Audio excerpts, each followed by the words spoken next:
A landscape may be a joy to behold, but nature is also a gift granted by God for our well-being, one which must be respected and cared for.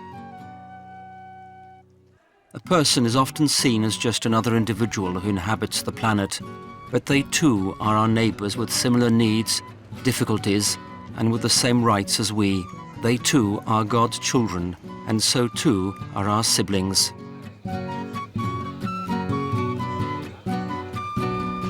A child is naturally recognized as an innocent being and a sign of nascent life. However, a child is a person with an integral dignity, a present and a future, which is the responsibility of the human family.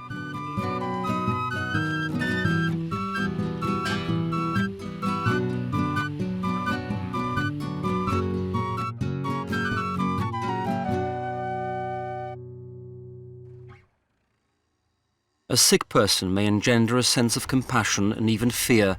Nevertheless, each one that suffers, regardless of race, education, and/or abilities, deserves respect and care. This is a right, the inalienable dignity of the human person.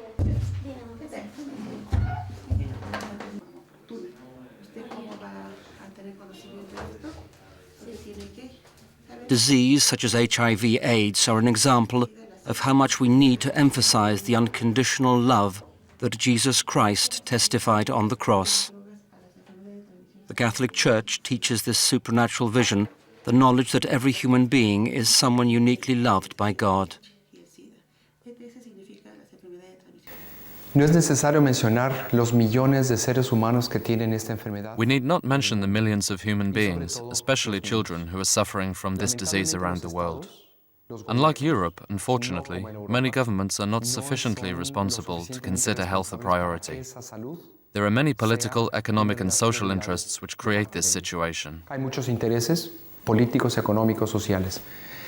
Lamentablemente, en ese sentido, Considering that the government is regrettably doing nothing, the Church then has a fundamental role in evangelization and human promotion. This problem also exists here in the Diocese of Huancayo, with 500,000 inhabitants, the third largest city in Peru. The Church provides an important social support, and in some way or another is helping the government.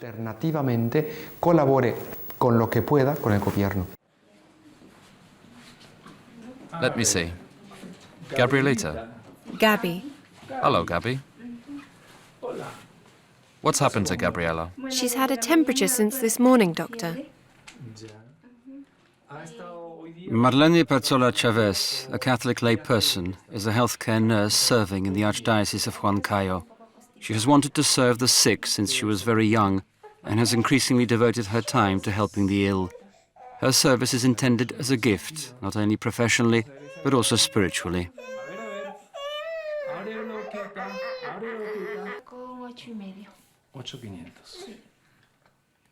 Hemos visto estadísticas de niños como adultos. Everyone knows the statistics on children and adults with HIV and AIDS.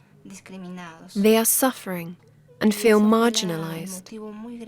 This is why the bishop decided to open a shelter. Se motiva a abrir esta casa de acogida.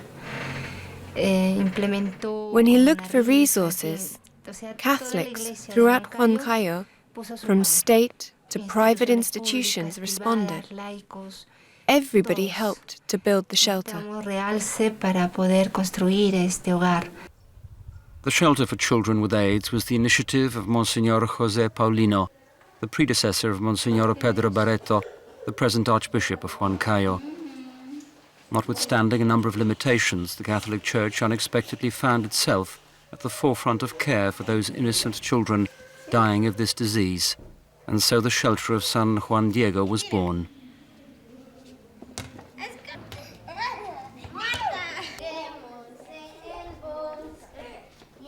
I think that the social work of the Archdiocese, such as the shelter for children with AIDS, obliges us to change our way of thinking. We must look at life with the eyes of God.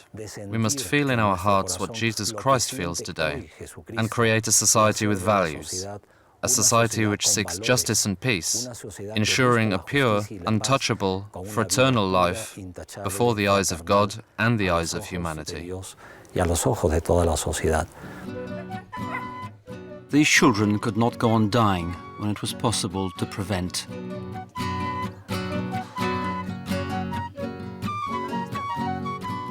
Marleny Barzola Chávez, with a deep sense of vocation for this work, was chosen to be the director of the shelter.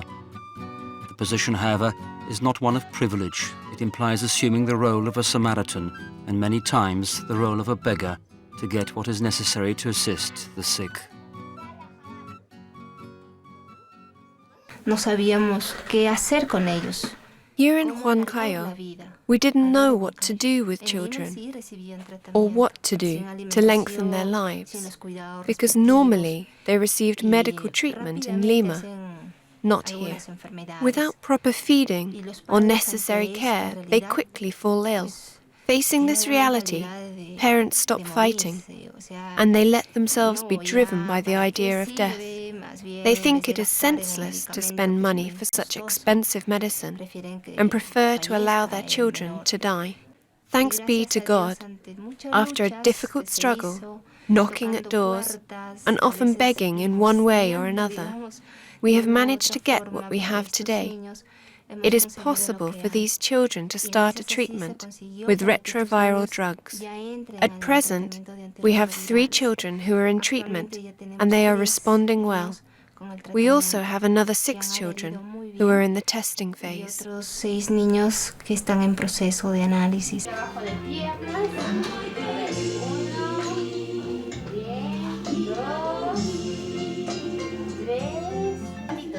Children receive complete care in the home, from feeding and medication to education. Their mission is to help the children value life, encourage their sense of self-worth and respect within society. The goal is not only to prolong life and seek a cure, but moreover to help the children to know themselves and to know God. In addition to medical care, focus is also given to develop their personal abilities and to guide their spiritual growth. They are taught the truths of faith, such as who God is and why we have been created. In this way, the children are led to understand the meaning of Christian life. This work is done with love, often the best medicine to help lengthen their lives and sometimes succeed in effecting a cure.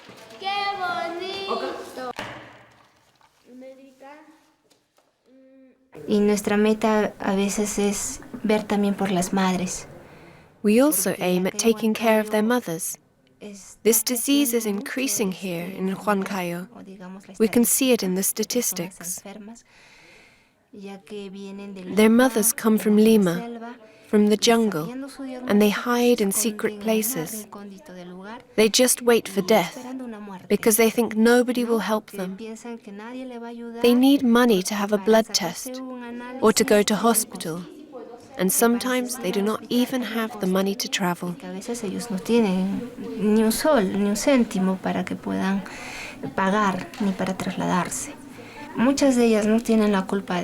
Many of them are innocent victims of the disease. Sometimes they deny the fact that they have AIDS, and they curse the men who have infected them, their husbands or partners. This situation requires a further work we have to do with them. Thanks be to God, many of them accept their disease. Others now accept the death of their husbands. This is the reality, and little by little we are trying to encourage them to keep going with dignity. A que tenemos que salir adelante, dignamente, trabajando.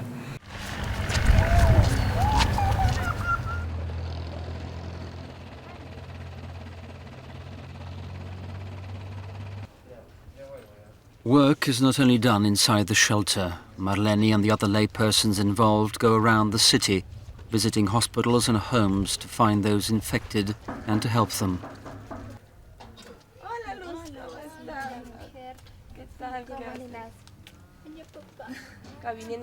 The reality of fear and extreme poverty leads some of the infected to deep despair. The sick even lose their wish to live and hide themselves or their children, simply waiting to die. The remainder of society afraid of getting infected, also takes no steps to alleviate the suffering of the ill. Christians are called by their faith to stand by those in need of material help or spiritual support.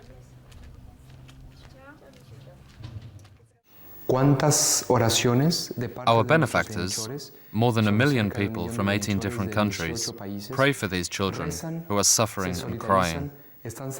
They show their solidarity with them, and they are near to them. Our charity has always been present where the Church suffers, not only where it is persecuted or threatened, but where it is suffering from situations like children with AIDS. Our organization, with prayer and solidarity, joins this suffering so that it can be redeemed by Jesus Christ.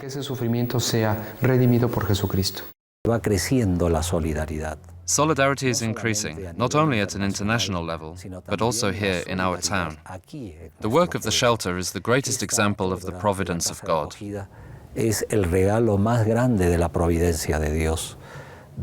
We do not receive any state support, but we do have grants from God by means of individuals and institutions. We have never run out of bread for children. We have many other needs, but children at the shelter have always had what they needed.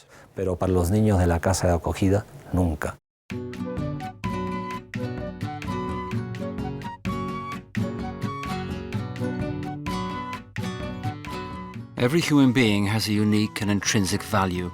This is a basic teaching of the Catholic faith. For this reason, there are those faithful who devote their lives to assist to those who are suffering most. These individuals reveal their solidarity with Jesus Christ, who bore the cross with the weight of the world's sins upon it. These individuals are those who respond in the face of an indifferent society or an incapable government, at the risk of their own health and spiritual struggle, in confrontation with the ill and the dying, especially when confronted with children. These examples call us to give a more committed response to the call of God, ever present in our suffering brothers and sisters.